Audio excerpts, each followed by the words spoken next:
Everyone, hey, it's Nate with Outside Cleaners here on Cape Cod, Massachusetts. And oh, what a beautiful autumn day. We got blue sky, we got leaves turning colors.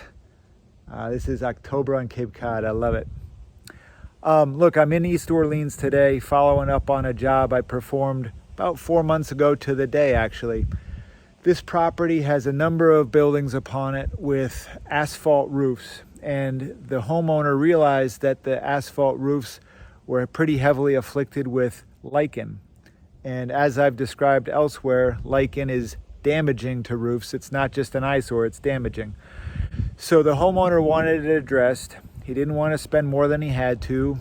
He didn't want anyone power washing his roof or climbing all over the roof with equipment.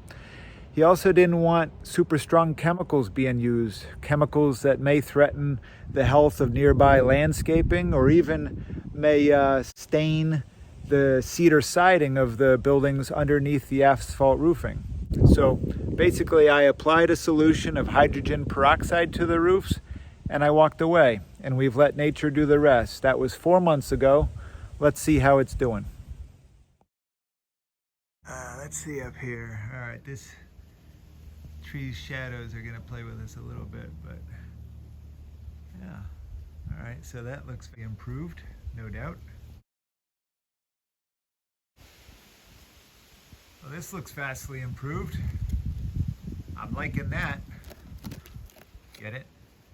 I'm liking that.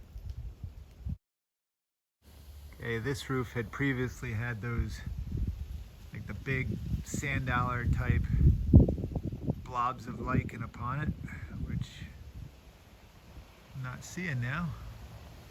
That's a good thing. So that's what I'm doing.